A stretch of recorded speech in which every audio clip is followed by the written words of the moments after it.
The Dandy's World Show. You know it, I know it, the whole community knows it. I mean, come on, you clicked on this video for a reason. But have you ever just sat down and wondered, why is the Dandy's World Show so complicated?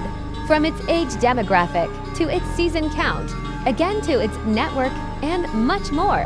Well, in this video, and because I am super pissed off at the wiki, I'll try to explain this complicated background behind this show. And trust me guys, I know what I'm doing, I am an animation expert. So let's begin.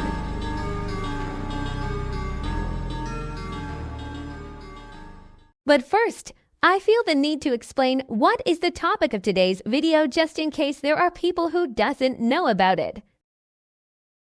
Well, to summarize, the Dandy's World Show was a cartoon show inside the universe of Dandy's World starring all of the toons. Well, except Dial. Sorry, Dial. Anyways, the show looks to be a hit success, as so far the earliest episode we know of is Snowy Adventure, which aired on Christmas 1990, and also because of Showtime Panic, which was supposed to air July 21st, 2002. However, never aired because of the Garden View shutdown, which happened at the end of June 2002. However, something you'll need to know is that the toons are actually based off of the show, as confirmed in one of the art studio map, where in this VHS tape when Dandy meets Pebble for the first time, Arthur mentions this. Just like the show, your pet rock, remember. So there's all the evidence you'll need for that. However, this specific VHS tape is important later on, so remember this. Anyways, now we will actually move on to our first complicated mess.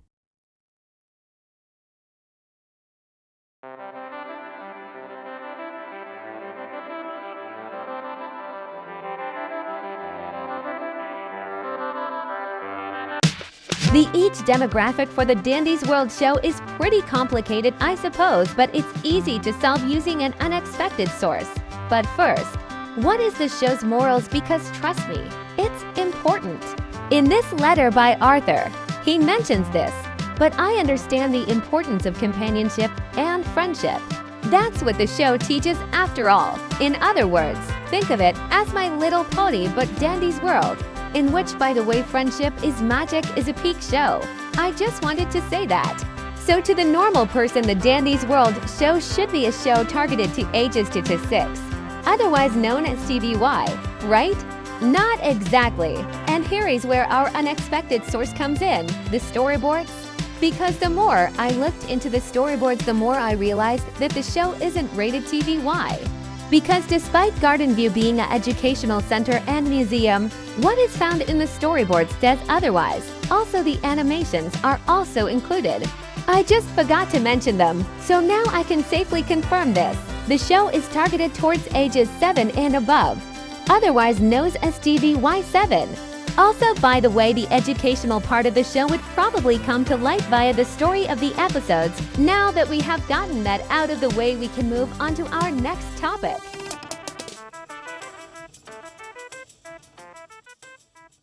Now, in a moment, I will start going off on how the season count is complete bullshit, an absolute disgrace and deserves to rot. Anyways, before we talk about that absolute disgrace of a season list, I need to mention the VHS tape, remember that. On the top right corner, we see that the date of when the VHS tape was recorded is August 24th, 1987, which means this tape is now 38 years and 2 days old. Descripting this, however, it's the year and month that we're going to focus on for this part specifically. As since Arthur mentioned this line, I'm not going to write that down again, by the way. It means that the show started airing in 1987 and before August. So in my opinion, the show started around June of 1987. And we already know that the show ended in June of 2002, so between the start and end of the show, it is a gap of 15 years. No wonder merchandise sales were skyrocketing. But the problem doesn't just come from the wiki, it actually comes from Quill herself as well, because apparently no one knows their seasons. What I mean by that is that in the wiki page for the show it is stated that season 1 lasted from 1987 and until, actually I'll give you guys a second to guess when it ends. 1992. That's a whole 5-year gap. No season 1 in the history of animation has ever been 5 years. I'm not kidding. Search it up. Season 2 does not help, as this is Unquell herself, because No Way Season 2 started around 1993 and ended in 1997. The storyboard for Season 2 Episode 8 does not help, as that is probably the storyboard for Winning Big, which is stupid, because that is an episode from 1997. What do you mean it's only Episode 8? How long did it take for the other 7 before this to air? And you're telling me that the rest of the season aired in one go? Like, bro, what I mean by this is that Season 3 is said to have aired in 1998. Because if it took until 1997 to even reach 8 episodes, how in the did the rest just suddenly air so quick so that Season 3 can finally air? And speaking of Season 3, according to the wiki, Season 3 and 4 had 1998 to until 2002. That's 4 years for 2 seasons, while Season 1 and 2 had a whopping 10 years to even air episodes. Who made this list? Sorry for going off script. Well, actually, this was kind of scripted, but you know what I mean, hopefully.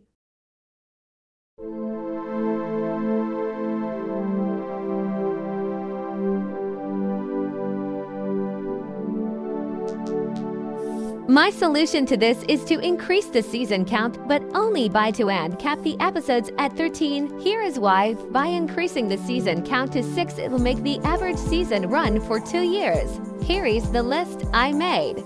Season 1, 1987 to 1988. Season 2, 1989 to 1991. Season 3, 1990 to 1994. Season 4, 1995 to 1997. Season 5, 1998 to 2000. And Season 6, April 2001 to until shutdown. That would mean that Winning Big would be moved to Season 4 instead of being a Season 2 episode. Now you might have noticed that there is a 1-year gap between each season, and that is because if we account for the fact that tunes were based off of the show. Whenever a new tune is introduced in the show, Arthur and Delilah would have to bring that tune to life.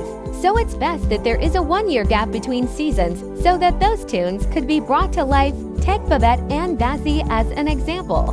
This is also why I capped the episodes at only 13, because that would mean less episodes equals more time to create tunes. And if you're wondering, well, if each season is an average of 2 years but only has 13 episodes, how would it fit those 2 years? And to that I say batches of episodes. It's simple. Take a couple episodes from the first batch and release them in 1 month or less. That way the second batch could still be made, which would release the following year. Plus accounting for the fact that each season starts or closes with a holiday episode, and you have your answer. But now that we're finally done with this topic, we can move on to the last one.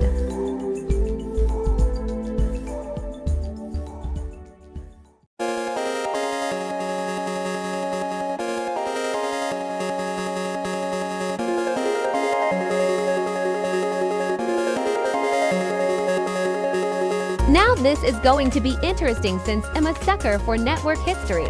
So if I say something that might make you upset or sad or whatever, just remember that I did my research. Let's continue. Now, I actually briefly covered this in my video where I ranked Dandy's World spin-off ideas I came up with, where I concluded that Nickelodeon was the best choice for the show. However, in the video, I mentioned something that I will finally cover in full detail: syndication. Broadcast syndication is the practice of content owners leasing the right to broadcast their content to other television stations or radio stations without having an official broadcast network to air it on. There are 3 types of syndication: first run, off-network, and public broadcasting syndication. The one we are focusing on today is first run syndication. In first run syndication, a program is broadcasted for the first time as a syndicated show. Often these programs are made specifically to sell directly into syndication and not made for any particular network. This was a popular practice back then, and especially in the mid to late 80s, cartoons like Inspector Gadget, DuckTales, Thundercats, Teenage Mutant Ninja Turtles, Transformers, Tiny Toons Adventures, and more were made for this. As for the Dandy's World show, I could see this happening, as like I mentioned in the ranking video, Fox Kids, Playhouse Disney, PBS Kids, Kids WB, and Cartoon Network all didn't exist in 1987. Disney Channel, or back then known as the Disney Channel, did not introduce their first original animated series until 2001 with The Proud Family. And CBS, while having cartoons, were only airing them as Saturday morning cartoons, in which, as we all know, are more on the action or comedy-based genre. It really depends. And since the Dandy's World show is mostly about companionship and friendship, it doesn't fit in that block. And even if they did air cartoons outside of the Saturday morning block, they were really inconsistent with the scheduling. It's really confusing, so I suggest doing your own research. And this only left Nickelodeon, who had already existed for about a decade. However, they didn't have original cartoons yet. In fact, it wasn't until August 11, 1991 that the first 3 Nicktoons, Doug, Rugrats, and Ren and Stimpy all aired. So yeah, the Dandy's World show would 100% be a first-run syndicated show from the start. However, like in the ranking video, the show would probably change networks because of how popular it would become with kids.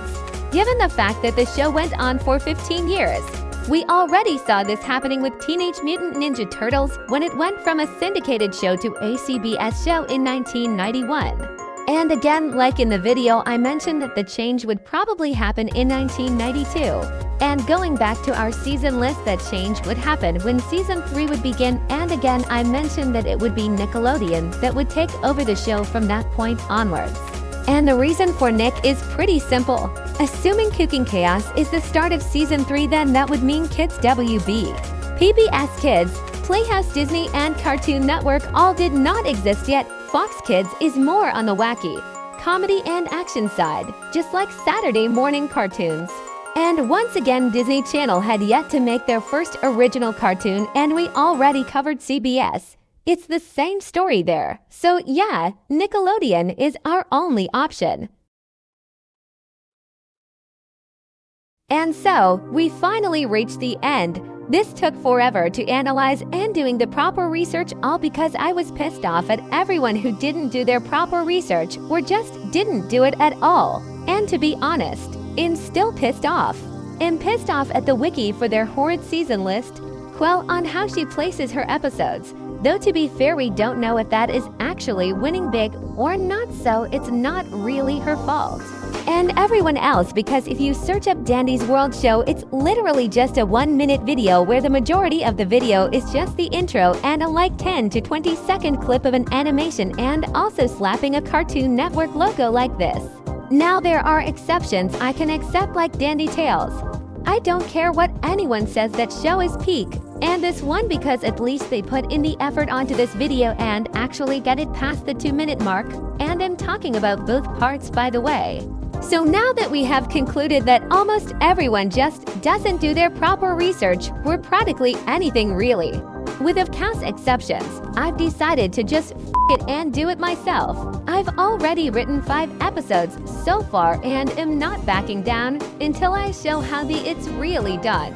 And that's all I'm gonna say. I've already hinted at this for over a month now, and this project is not over until I say so. But of course, I will not do this alone. Have a good day, everybody.